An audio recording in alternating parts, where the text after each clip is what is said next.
बिस्मिल्लाहिर्रहमानिर्रहीम बिस्मिल्लाहिर्रहमानिर्रहीम अस्सलातु वस्सलामु अलैका या हबीबल्लाह अस्सलातु वस्सलामु अलैका या नबीअल्लाह व अला आलिका व सहाबिका या सय्यदी या नूरल्लाह।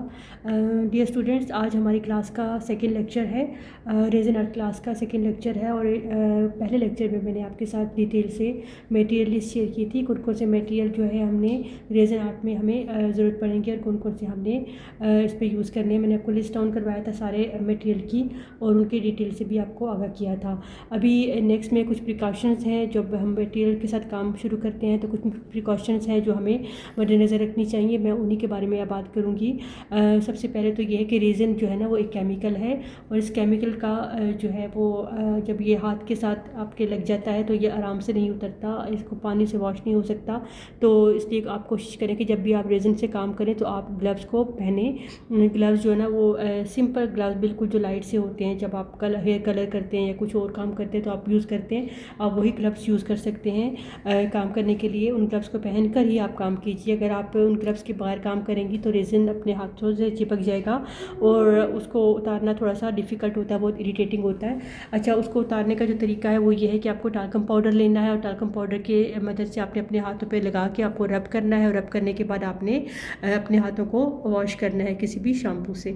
सही है, तो ये तो पहली प्रिकॉशन होगी। दूसरी ये कि यही रेज़न जब आपके कपड़ों पे लगेगा तो आपके कपड़े वॉशेबल नहीं रहेंगे। वो जहाँ पे उसके छींटे पड़ेंगे रेज़न के, वो वहाँ से कपड़ा ऐसा हो जाएगा जैसे कि जल चुका हो या बर्न हो चुका हो। तो इस वजह से आप जब भी कपड़े वो वाले कपड़े पहनकर रेज़न से काम कीजिए जो कि पुराने हों या जिनको ख़राब होने से कोई फ़र्क ना पड़े। और अगर आप किसी नए कपड़े पहनकर रेज़न से काम कर रही हैं तो आप अपना एप्रन ज़रूर साथ पहनिए। ठीक है, ये सेकंड प्रिकॉशन है। थर्ड प्रिकॉशन ये है कि रेज़न जब भी आप काम करें तो आप एसी वाले रूम में काम नहीं करेंगी। एसी वाले रूम में काम करने से रेज़न जो है ना वो अच्छी तरह से सिक्योर नहीं होता, उसकी मिक्सिंग प्रॉपर नहीं होती और उसके काम में उसके ड्राई होने के बाद उसमें शाइन नहीं आती।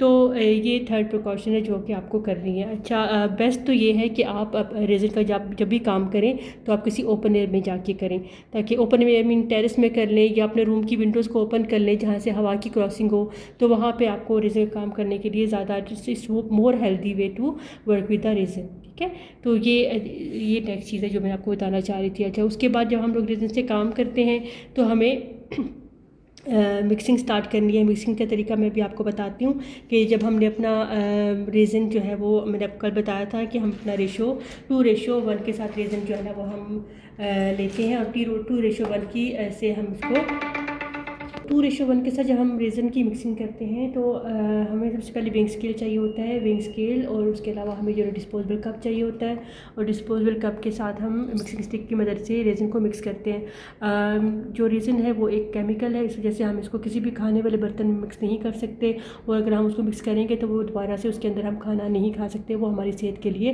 नुकसानदेह होता है। और नेक्स्ट बात यह है कि जो रेज़न है जब भी जिस भी बर्तन में हम डालेंगे वो उसकी लेयर्स उसके साथ चिपक जाती हैं और दोबारा से वो यूज़ के काबिल नहीं रहता। इसी वजह से हम हमेशा रिकमेंड करते हैं कि आप डिस्पोजेबल गिलास यूज़ करें और उसको मिक्स करने के लिए किसी भी चम्मच के बजाय ये मिक्सिंग स्टिक आप यूज़ करें। ठीक है, मिक्सिंग स्टिक जो है ना वो आपको डिफरेंट तरह की मार्केट से बड़ी छोटी मिल जाती हैं। अगर आपके पास आप रेज़न ज़्यादा मिक्स कर रहे हैं ज़्यादा तादाद में किसी बड़े आर्टिकल के लिए तो आपको ये बड़े साइज़ में मिक्सिंग स्टिक जो है ना वो यूज़ करनी है, और अगर आपके पास छोटा कोई आर्टिकल है तो आप स्मॉल मिक्सिंग स्टिक भी यूज़ कर सकते हैं। ठीक है, अच्छा, तो उसको मिक्सिंग करने का तरीका ये है कि जब भी आपने रेज़न और हार्डनर 2:1 के साथ गिलास में डाल लिया, डालने के बाद आपने वे करने के बाद वेइंग स्केल को ये यूज़ करने के साथ आपने इसको गिलास में पोर करना है। फॉर एग्जांपल, अगर आप रेज़न 40 यूज़ कर रहे हैं तो 2:1 के मुताबिक 20 आपका हार्डनर जाएगा गिलास में। ठीक है, तो आपने रेज़न सपोज करें कि आपने 40 रेज़न इसमें पोर कर दिया और 20 आपने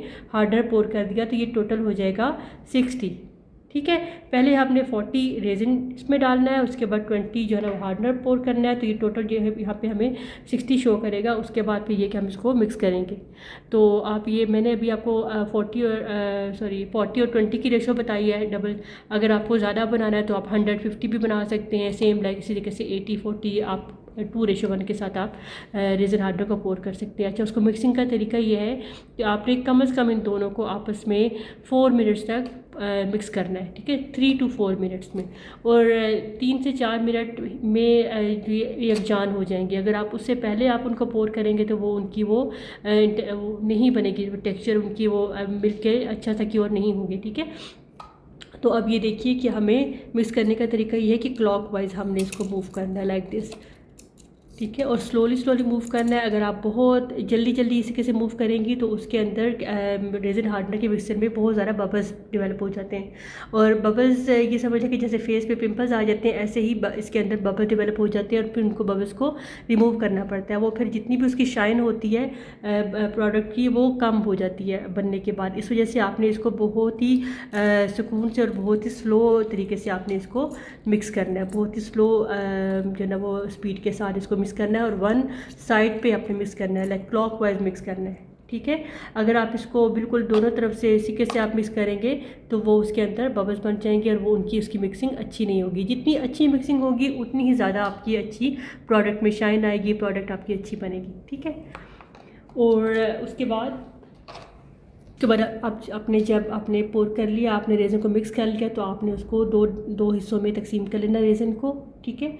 और आपने जैसे फॉर एग्जांपल अगर आप कोई भी प्रोडक्ट आप 2 कलर्स की बनाना चाह रहे हैं, जैसे ये कीचेन आज हम बनाएंगे, तो आपने 2 कलर का कीचेन बनाना है। लाइक ये आपने ऊपर फॉइल डालनी है, गोल्डन फॉइल, और आपने नीचे जो है वो वाइट कलर, आपने वाइट पिगमेंट कलर यूज़ करना है। तो आपको अपने तैयार किए हुए जो रेज़न हार्डनर का जो मिक्सचर है उसको 2 डिफरेंट गिलासों में डिस्ट्रीब्यूट करना होगा और 1 गिलास के अंदर आपने गोल्डन फॉइल यूज़ करनी है, ठीक है। गोल्डन फॉइल मैं आपको दिखाती हूँ। अब इन दोनों को जो हमने मिक्सर तैयार किया था रेज़न और हार्डनर का, उन दोनों को हमने हाफ ऑफ कर लिया है और 1 हाफ में हम जो है ना उसमें थोड़ा सा ये गोल्डन फॉइल ऐड करेंगे। और गोल्डन फॉइल जो है वो हम बहुत ज़्यादा मैश नहीं करेंगे, ऑलरेडी ये बहुत ही जो है ना फ्रेजाइल किस्म की होती है। इसको बस आपने पोर करने के बाद जस्ट 2-3 टाइम जो है ना वो ट्विस्ट अराउंड करना है, ठीक है, ताकि जो है इसका बहुत ज़्यादा जो है ना वो ये ना टूटे। तो इसको हमने जब ये गोल्डन फॉइल ऐड कर ली तो इसमें एक जो हाफ़ डिवाइड किया हुआ था उसमें हमने गोल्डन फॉइल को ऐड कर लिया। और गोल्डन फॉइल को ऐड करने के फ़ौरन बाद हमने इसको जो है ना वो पोर करना है एजिस के ऊपर, ये जो कीचेन हम बना रहे हैं उसमें, ठीक है। ये देखिए, एक्चुअली जब आपने इसको प्रिपेयर करना होता है तो उसके विदिन 10 मिनट्स में आपने इसको पोर करना होता है समर सीज़न में। और विंटर में जो है वो आप थोड़ा सा और भी टाइम अगर आप बस आप लेना चाहें तो आप ले सकते हैं, बट समर में थोड़ा जल्दी की ओर होना शुरू हो जाता है ड्यू टू वेदर। तो इसलिए आपको जब इसको बनाना है तो उसके कुछ टाइम के अंदर ही आपको इसको पोर करना होता है।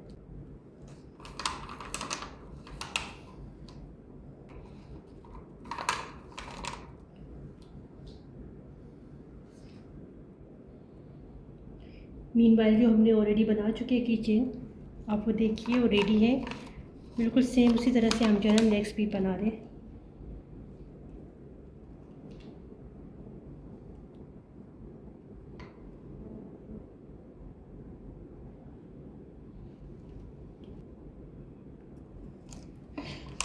इससे पहले कि ये क्योरे पे जो है ना वो पोर करेंगे।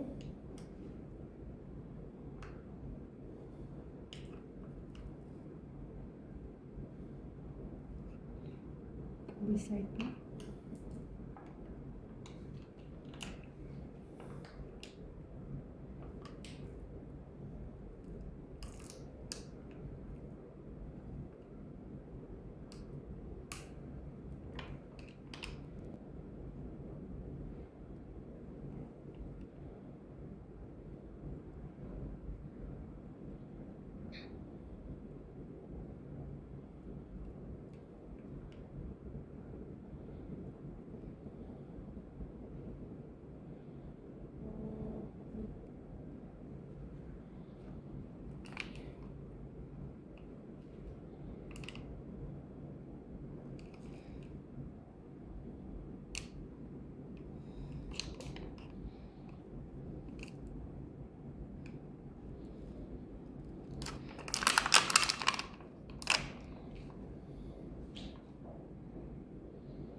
अभी आज के लिए लेक्चर कंप्लीट करते हैं। नेक्स्ट इंशाल्लाह नेक्स्ट लेक्चर में आपसे दोबारा मुलाकात होती है। तब तक के लिए दुआ में याद रखिएगा। अल्लाह हाफ़िज़।